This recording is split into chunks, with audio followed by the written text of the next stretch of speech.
Pessoal, começa aqui o programa Biografias. Se preparem, você vai sair transformado dessa conversa. Acompanhe a trajetória do nosso biografado. Aos 21 anos, jovem estudante do curso de Economia, sem falar inglês e sem recursos financeiros, pensou grande e realizou um sonho ainda maior. Usou argumentos que convenceram John Casablancas, fundador da Elite Model, a deixá-lo trazer a agência para o Brasil.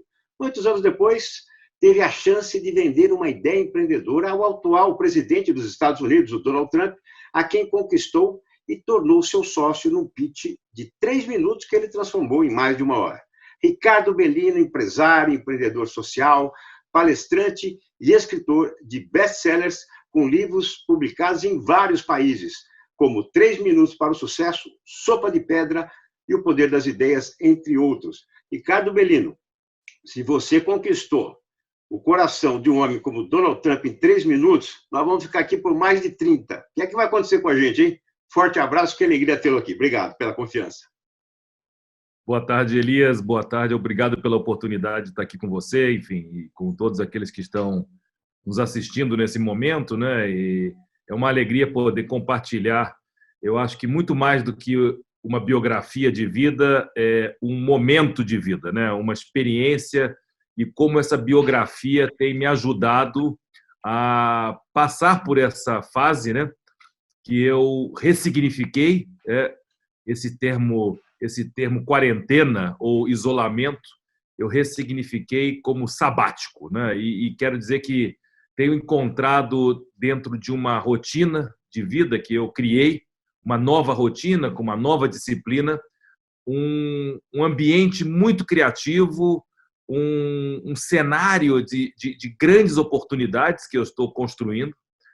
Nunca estive tão ocupado, inclusive fisicamente, quer dizer, tenho me desdobrado aqui numa agenda intensa para poder atender essa demanda e criando novas oportunidades, né?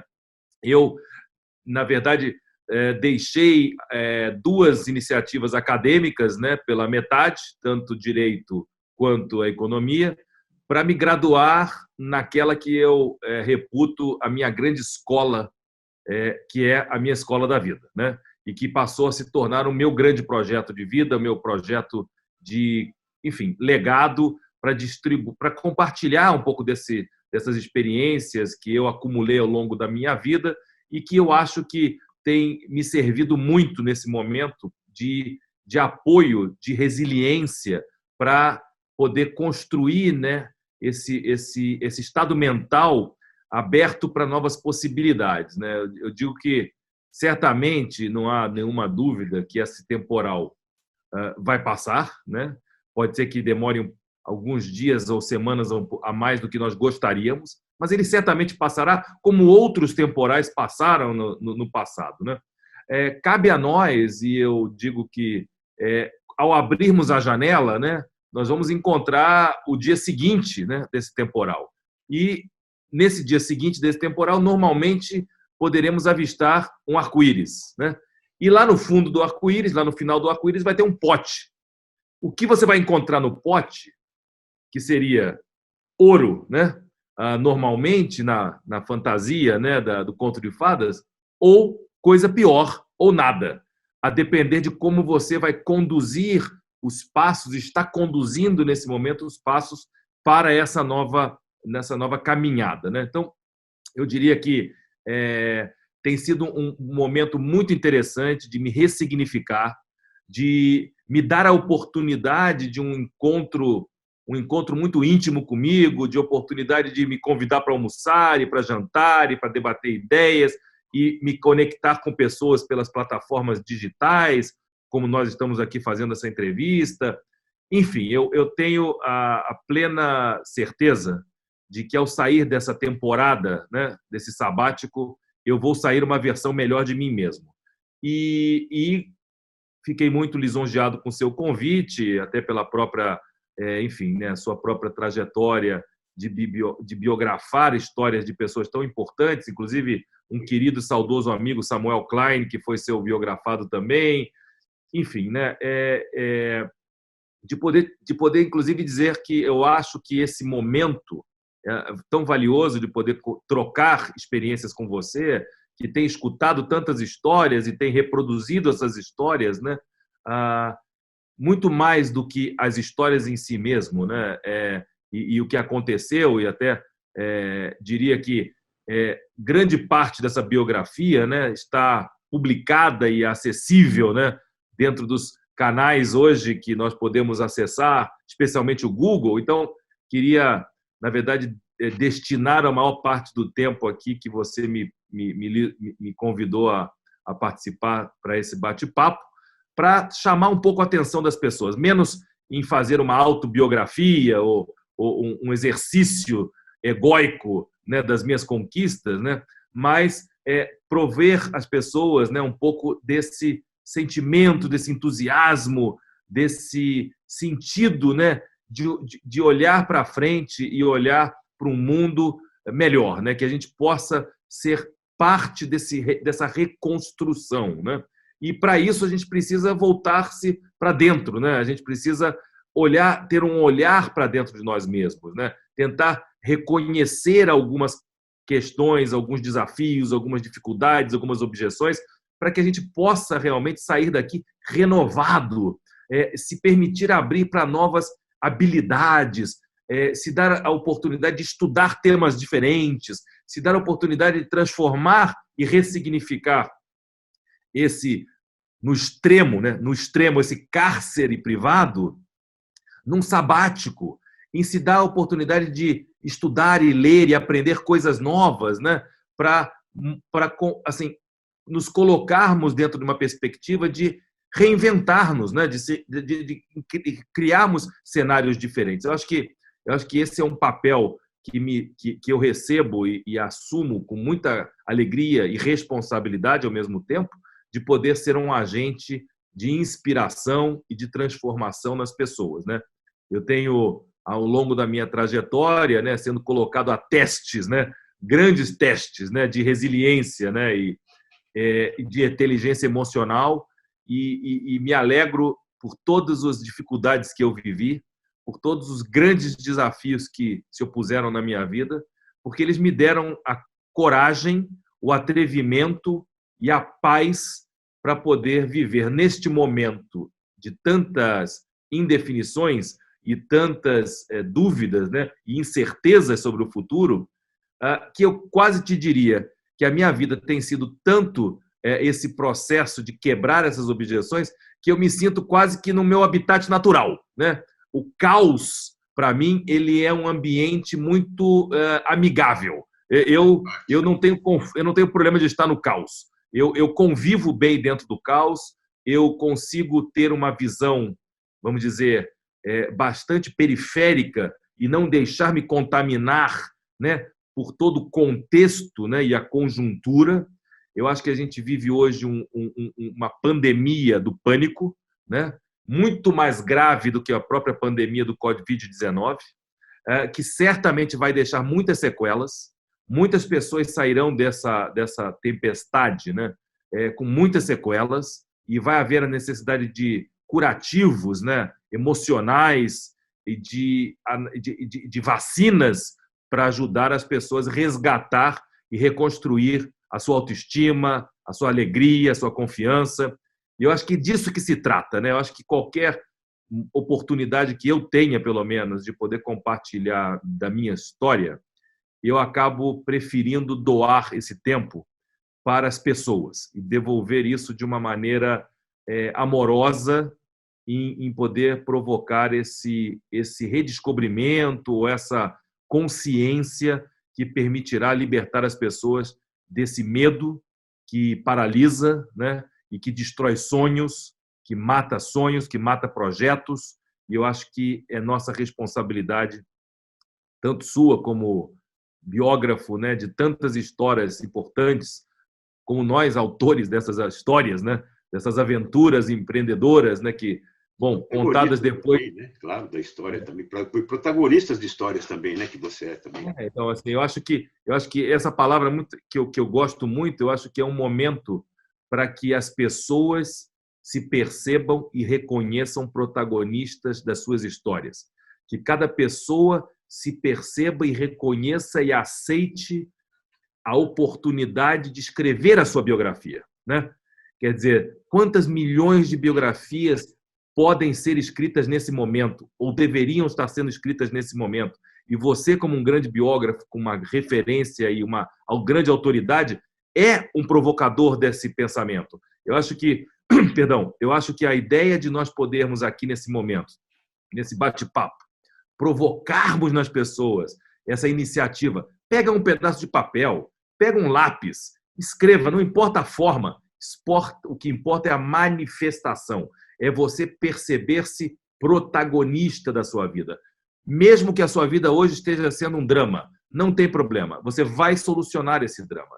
Eu estive fazendo uma visita a um grande amigo que é produtor de vinho aqui em Portugal, que é a Bacalhoa. Onde você mora agora, né? Que você está morando. Eu moro aqui em Portugal agora e eu estive aqui na Quinta da Bacalhoa, num palácio muito lindo, e ele tem um jardim. Nesse jardim, ele criou um labirinto feito, né, dentro de um jardim. E eu, bom, depois, obviamente, de tomar algumas taças de vinho, me animei, me motivei a descer no jardim e fazer um depoimento, gravar um vídeo, né? E aquilo me chamou muito, me trouxe um sentimento muito forte, porque quando eu entrei dentro do labirinto e eu comecei a gravar esse vídeo, né, me veio o sentimento e a consciência de que quando você está num labirinto, como nós estamos todos hoje, que não sabemos a porta de saída, você tem que reconhecer que quando você está num labirinto, se você só se preocupar com a porta de saída, com como você vai sair dele, você não consegue, você se desespera e você bate nas paredes. Para você poder conseguir encontrar a saída do labirinto, você precisa se elevar a sua mente para você conseguir olhar o labirinto de cima. Mas para isso, como você faz? Não tem mágica, não tem uma escada no meio do labirinto, né? É a sua consciência que tem que ser elevada. E para elevar a sua consciência, o que você tem que fazer? Aceitar o princípio de que você vai estar aprendendo a cada passo dado. E que esse aprendizado de cada um passo que você dá dentro do labirinto que te cria essa visão maior. Que você passa a não estar mais preocupado com a saída e mais com o caminho, o caminhar na vida. Ele ensina mais do que a linha de chegada. Não é a bandeirada de chegada que faz você ganhar uma corrida. É todo o percurso que você fez. É como você fez as curvas. É como você acelerou na hora certa. Como você reduziu a marcha na hora certa. Eu acho que a vida e a escola da vida nos ensina. E tem uma máxima da escola da vida que eu tenho exercitado todos os dias durante essa tempestade, que diz que a vida não importa esperar o temporal passar, mas sim aprender a dançar na chuva. E eu tenho dançado diariamente na chuva. E esse exercício, né, que faz com que a escola da vida, nesse momento, se torne quase que uma academia de dança, né, que nos faz sair da zona de conforto, nos faz aceitar que nós temos que entrar numa zona de confronto com uma realidade que a gente não sabe exatamente a profundidade e as consequências dela, mas que nos permite uma grande oportunidade de nos reinventar. Eu acho que é isso. Eu acho que quando você tem essa oportunidade, e eu sou um inventor, né? Eu digo que eu sou um gênio da invenção, eu adoro inventar coisas, né? Então, e a invenção está baseada em acertos e erros, né? Testar, experimentar, e muitas vezes quando você combina determinados elementos químicos, eles explodem, né? E a explosão cria vida, né? Cria energia. E eu acho que essa energia é o que vai nos fazer nos mover para frente, né? E eu estou muito, muito feliz, estou num momento de vida muito pleno, de muito boa energia, e por isso, sempre que tenho a oportunidade de compartilhar dessa visão de vida, de mundo, eu faço, porque eu acho que em algum momento da vida, especialmente quando a gente está já passamos a metade, né? Eu tenho 54 anos, então, enfim, já tenho uma longa trajetória, uma longa jornada caminhada e tenho certamente muitos mais quilômetros que quero caminhar, mas com uma consciência muito grande desse legado, né? e de que a melhor herança que eu posso construir, né, que eu posso deixar, ou melhor dizendo, para minha família, para os meus amigos, não são os bens materiais, não é o extrato da conta bancária, mas é essa alegria de viver, essa resiliência de enfrentar as dificuldades, de se reinventar, né, de ter a coragem de enfrentar todas essas adversidades e com muita alegria e felicidade, né, que eu acho que para mim é o grande motor da minha vida, esse exercício permanente, né, da felicidade, que não é um estado permanente, é um estado impermanente, mas mirar na felicidade, eu acho que é um alvo assim absolutamente, enfim, sem risco, né? Porque quando você mira na felicidade, coloca a tua energia, melhor energia, tua alegria, teu entusiasmo, tua criatividade, teu otimismo, não tem como você errar o alvo, né? Então eu digo dizer, Ricardo, que quem encontra a felicidade, como eu encontrei como biógrafo, né, há mais de 16 anos, né, eu passei a viver um dia a mais, não um dia a menos, né? Então aquilo realmente é fervoroso, né, gostoso aquilo. E você disse, eu costumo dizer o seguinte: eu não estou na relação dos bilionários da Forbes, né, mas certamente estaria, porque eu ganhei, né, o maior patrimônio que esses meus mais de 30 biografados, que eu tive a honra de transformar histórias em livro, me deram, que é o maior patrimônio que eles construíram, que é justamente isso, é o legado, é a história de vida, são as consciências, né? Poder conversar e tirar deles, né, o sentimento de um erro, de um acerto, né, a alegria de poder gerar riqueza, gerar conquistas, né, porque são sonhos realizados por um sonhador, né, mas efetivamente são muitos sonhos.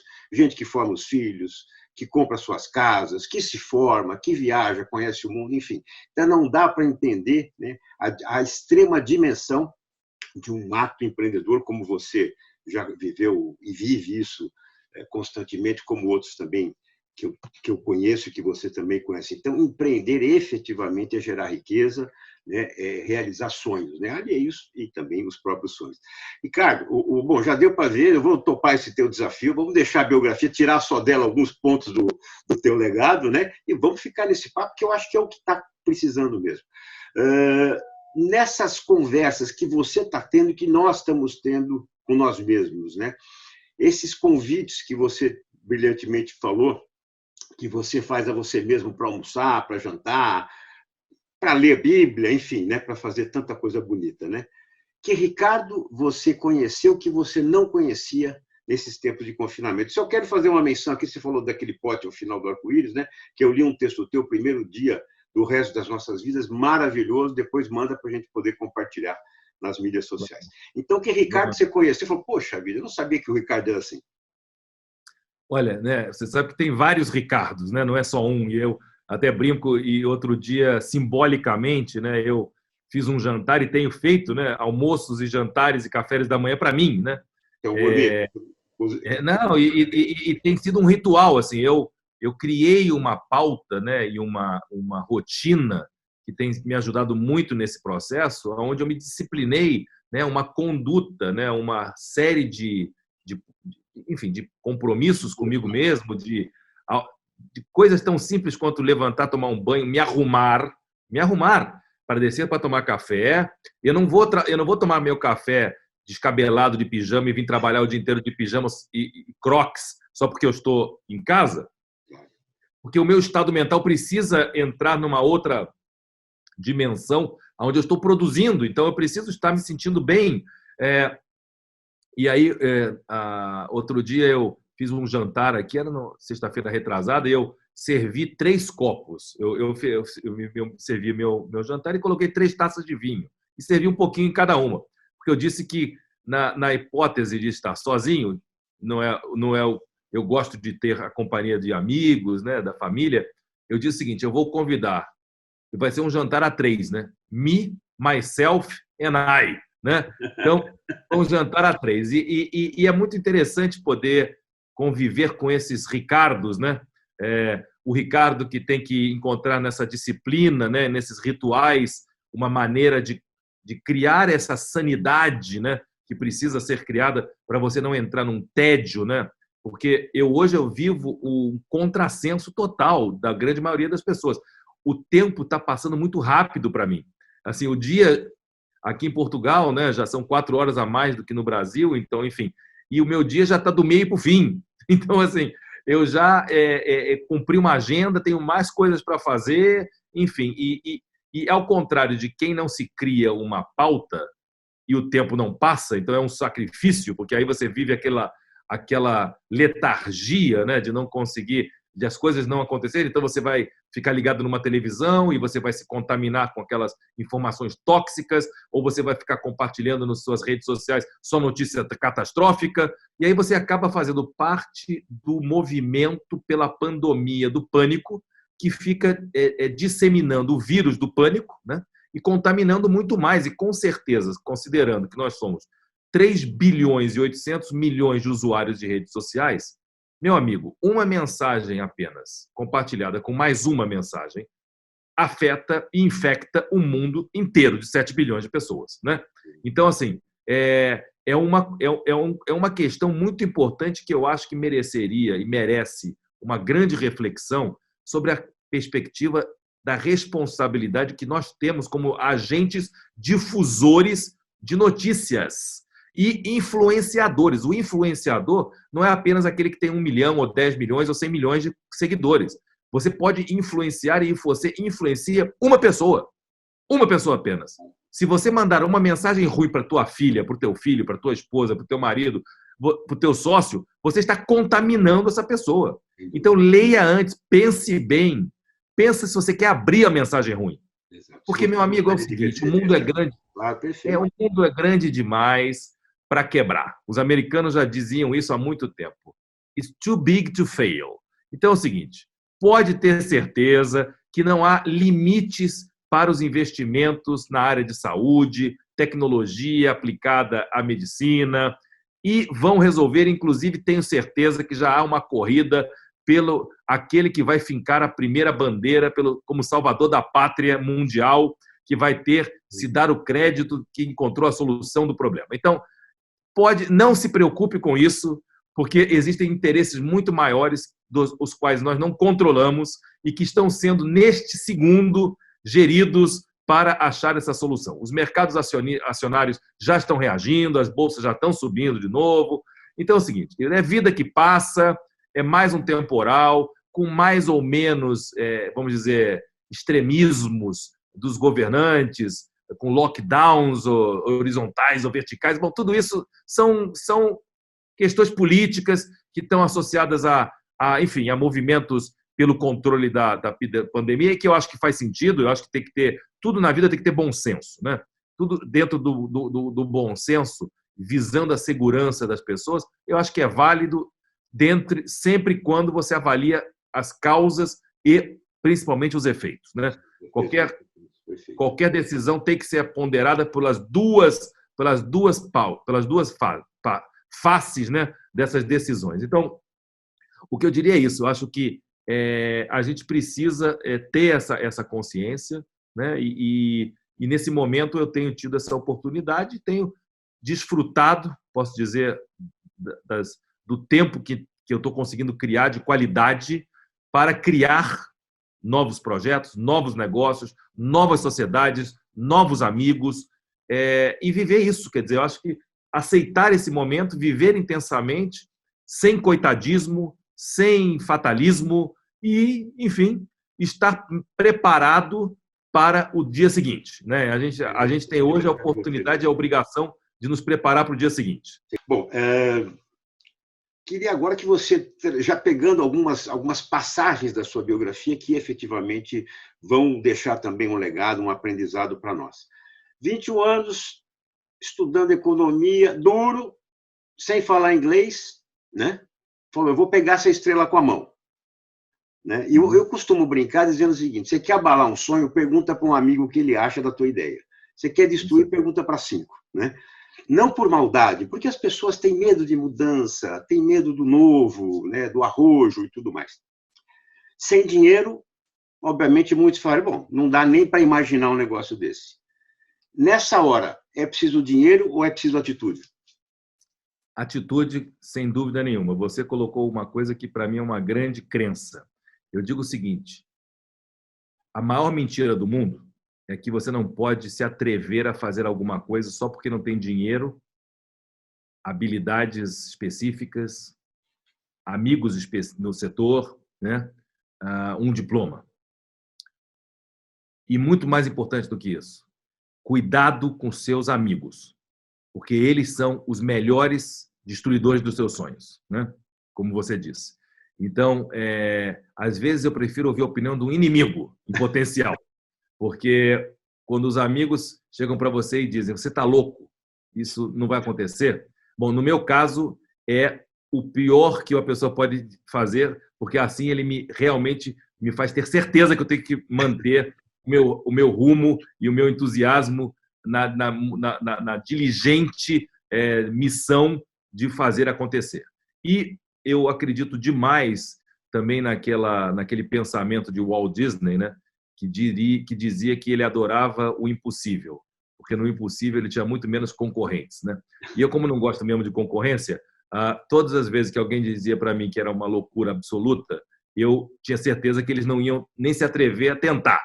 Então, obviamente, já estava eliminado um concorrente ou quantos fossem aqueles que me chamavam de maluco, né? Então, enfim, eu acho que essa passagem da elite, né, essa minha experiência foi muito reveladora para mim, da necessidade de mudar de um estado onde eu era um jovem inseguro, com uma série de bloqueios, né, e de crenças negativas, para me lançar numa aventura que me colocava muitas vezes em isolamento, porque eu tinha que passar períodos longos nos Estados Unidos na minha atividade, que tive que encontrar profissional para poder ir lá sem dinheiro. Então, eu era um courier, né, um carteiro, né, de uma companhia internacional de entregas expressas, que é a DHL. Então, eu tive que conviver também com essa questão dessa solidão, né, no meio de um mundo que é Nova York, né? Imagina isso, né? Sem o dinheiro para poder desfrutar, mas aprendendo daquela angústia, né? Tirando o melhor daquilo, né? E eu acho que eu consegui, com a minha tenacidade, com a minha perseverança, com o meu senso de humor, né? Com a forma, né, entusiasta de ser, cativar a atenção do John Casablancas. Enfim, foram várias tentativas e várias viagens até obter a oportunidade de estar frente a frente com ele, enfim. E ali consegui estabelecer um momento de conexão, né? Eu digo que vai além das palavras ditas, né? Vai além do verbal, né? Tem uma coisa que acontece no inconsciente, né? No sensorial, né? Que acaba ativando nas pessoas uma certa alegria e uma certa, enfim, curiosidade, né? Então, quando você consegue atingir o coração da pessoa, né? Isso não quer dizer que tem que sensibilizá-lo com um pedido ou uma promessa. Não, é o coração no melhor sentido da palavra, né? No sentido mais legítimo, mais, enfim, né? Assim, real, né? do que são as relações entre as pessoas, né? Então, eu diria que isso aconteceu, e nós tivemos essa empatia muito grande logo no início. Eu brinco que foi amor à primeira vista, e eu, frente aos desafios que me foram impostos, né, enfim, né, as metas que eu tinha que cumprir, eu cumpri, né? Eu superei muito as expectativas e acabei por conquistar uma confiança e poder, enfim, desfrutar, que eu digo, desse fantástico clube, né? Muito mais do que o clube dos milionários ou os bilionários na sua capacidade financeira, mas é o que deles deriva, né? Você fazer parte dessa confraria, né? Onde com discussões e conversas e visões de mundo tem outra dimensão, né? Eu tive, felizmente, muito cedo a oportunidade de ser admitido nesses clubes, né? E a elite foi realmente essa minha grande escola, né? Uma escola que me deu não só as alegrias pelo negócio que representou, né? Tanto enfim, no próprio, né, na sua própria atividade, né, e ter tido o sucesso imenso que teve, a ponto de lançar as mais importantes modelos do mundo, quando o Brasil passa a ser um grande lançador de modelos e talentos, chegando ao máximo do Olimpo, lançando, né, a Gisele Bündchen, enfim, que é até hoje o maior símbolo do sucesso da produção das supermodelos, e é mérito da nossa organização, até a relação de amizade, de cumplicidade fraternal que eu tive com o John Casablancas, que me permitiu o privilégio de ter sido escolhido por ele, no leito de morte, para ser o responsável pelo seu funeral e tudo que dele derivou, né, em relação à família e os cuidados logo no momento pós-mortem, né? Então, ter esse tipo de conexão com alguém, né, que ao mesmo tempo me permitiu sonhar de olhos abertos a fantasia maior que um jovem de 20 anos pudesse ter, de viver aquele sonho de ser o dono, o sócio desses gigantes e circular e projetar um negócio que tinha tanto glamour e tanta... Era um sonho realmente, era você estar acordado o tempo todo vivendo aquele sonho. E, ao mesmo tempo, construir laços de amizade, criar um amadurecimento e criar realmente vínculos, né? Eu digo que é disso que vale a vida, né? E, assim, fast forward, né? Fazendo uma passagem de dezenas de anos depois, né? Eu, no meu episódio, num dos mais emblemáticos da minha trajetória empreendedora, né?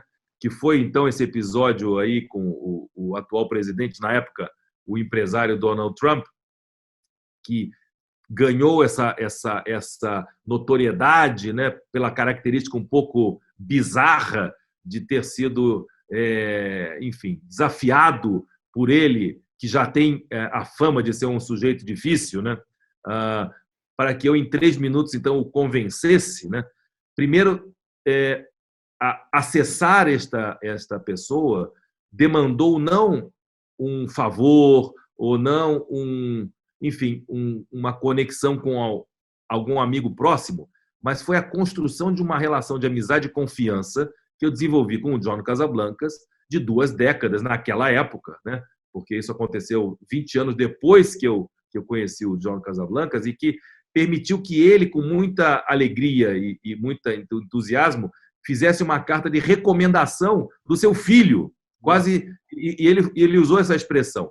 E ao se expressar com pouquíssima definição, com pouquíssimos detalhes, ele gerou no Donald Trump uma curiosidade tão grande, a ponto de eu receber uma ligação do próprio Donald Trump. Eu não liguei para ele. Quem referendou e a quem referendou, né? Quem referendou e a quem referendou. Puxa. Exatamente. E aquela ligação que me provocou quase que um ataque do coração, né? Você pode imaginar, me gerou um convite, né, dele próprio para eu ir a Nova York, que aconteceu na semana seguinte, e houve essa contradição entre o sujeito que me ligou, simpático, numa conversa muito assim amigável, e o homem que me recebeu, né, transtornado, num dia ruim, né? Enfim, aconteceu o que aconteceu, ele fez o desafio, ele, na verdade, não estava com espírito para ouvir novas propostas, eu não aceitei o desafio e me rendi àquela hostilidade, mas eu aprendi na minha escola da vida que mais importante do que ter uma resposta na ponta da língua é saber fazer perguntas certas e não ter a resposta certa, e eu consegui demovê-lo daquele estado mental, mesmo ainda eu em pé, na porta de entrada do escritório, e ele sentado, sem nenhuma intenção de se levantar para me cumprimentar ou criar um ambiente simpático para mim, mas eu consegui sim, ao enquadrá-lo numa situação onde ele não tinha conhecimento e inquiri-lo sobre questões relacionadas ao mercado de luxo brasileiro, a economia pujante do Brasil, naquele momento em franca expansão, e o consumo, né, compulsivo desses símbolos de luxo que os brasileiros adoram para se exibir, né? Sejam os carros de luxo para deixar na porta do restaurante, enfim, as bolsas, as joias, enfim, a característica muito do brasileiro, né? Especialmente o novo rico, mas, enfim, aquelas características que determinavam e indicavam um grande potencial para se trazer uma iniciativa com a sua marca e a sua assinatura. Quando eu consegui, em menos de 3 minutos, fazê-lo entender e visualizar que ele poderia estar sendo comparado a Ferrari, a Louis Vuitton, a Tiffany, enfim, aquilo, obviamente, chamou a atenção dele, ele se sentiu muito envaidecido e, ao mesmo tempo, admirado pela forma objetiva e, ao mesmo tempo, criativa de criar, de quebrar aquela inércia.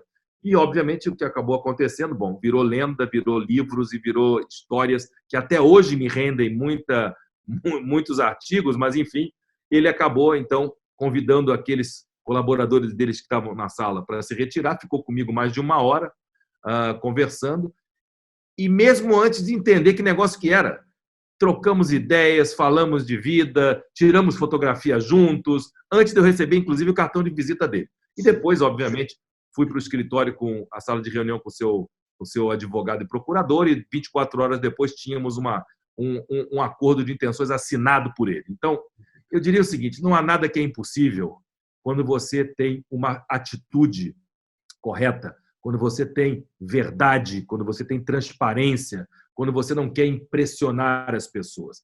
Quer impressionar? Não impressione. Quer chamar atenção? Não fale palavras bonitas. Aceite que você vai errar, que você vai gaguejar. Não se preocupe com a conjunção. Não se preocupe com a mensagem. Se preocupe com a energia que você vai depositar. No olhar no olho do outro, no aperto de mão firme, para transmitir essa segurança. Não se preocupe com a roupa que você está usando, todos esses detalhes que estão no manual das boas maneiras, e tudo isso é muito bonito para vender livro de autoajuda. Mas isso não transforma uma objeção tão absurda como você ter um homem que não foi surpresa para mim, que alçou o posto de ser CEO da maior empresa do mundo, que é a América S.A., né? Porra, e esse homem te diz frontalmente, you have 3 minutes. Você tinha duas possibilidades, né? Como qualquer um. Se render àquilo, tremer, gaguejar, tentar se explicar, tentar dizer que em 3 minutos não ia ser possível, e ele dizer, meu amigo, desculpa, você não entendeu. Já passou os 3 minutos, see you next life. Ou você pode enfrentar e transformar aqueles 3 minutos na história da tua vida. E essa história de vida, possivelmente, se tornar um best-seller em mais de 13 idiomas, publicado primeiro pela McGraw-Hill, que é uma das maiores editoras do mundo, né, americana, e depois as suas diferentes edições. Mas, enfim, mais do que o livro, né, eu sou um escritor por circunstância, mas não sou escritor por profissão, né? Eu relato as minhas histórias de vida, eu retrato as circunstâncias aonde as minhas histórias aconteceram e como eu tratei de, enfim, né, lidar com aquelas circunstâncias. E olha, pessoal, o Ricardo ele nos trouxe aqui, já passando por esses 2 momentos importantes da vida dele, muitos pontos que efetivamente a gente tem que passar a refletir. Ele trocou o calor da família, o prato da comida quente, né, para ser carteiro nos Estados Unidos, ter uma vida difícil, solitária, né, cheio de nãos, recebendo nãos até encontrar o John Casablancas, enfim, mas perseverando, acreditando, abrindo mão daquilo que efetivamente era um conforto por aquilo que também efetivamente poderia ser a transformação de um rumo de vida. Então, Ricardo, tudo que você trouxe aqui, essa situação, né, de ter tudo adverso em relação ao Donald Trump, ter 3 minutos para convencê-lo de algo, né, que efetivamente envolvia milhões de dólares, bilhão, talvez, enfim, né, e você conseguir criar essa estratégia de impondo perguntas, criar nele uma curiosidade, né, porque você tinha as respostas, tudo isso já nos deixa aqui extremamente transformados, nos deixa sair daqui com muita reflexão, além de tudo que você passou.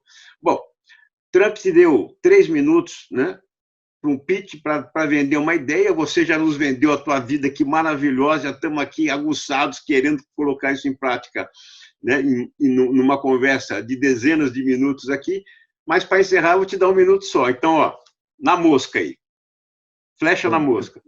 Então vamos lá, eu queria dizer para você e para quem está nos assistindo o seguinte, que ao longo da minha vida eu aprendi que o sucesso não é um golpe de sorte e não acontece por acaso. Também o fracasso não é um golpe de azar e não acontece por acaso. E não por acaso, o meu último livro se chama Ninguém é Fudido por Acaso. Aqui está o exemplar e aqui no Fudido você tem um jogo da velha. Isso quer dizer que você pode escolher ser um fudido com U e se lamentar da sua vida ou ser um fodido, um cara foda com O. Então, se eu posso aqui deixar um presente para todos aqueles que nos assistiram, é um convite para visitar a página do livro e fazer um teste. Chama-se fudidômetro.com.br www.fudidômetro.com.br e descobrir o seu grau de fudência. Porque só assim, só entendendo em que estado que você está mental na sua vida, você vai se libertar para uma transformação. E eu espero poder deixar uma contribuição, uma inspiração com essa brincadeira para que as pessoas se avaliem, principalmente naquilo que não estão satisfeitos, para que elas possam ter a vida que elas merecem e ter um mundo de oportunidades que estão aí para quem quer assumir riscos e quer fazer a diferença.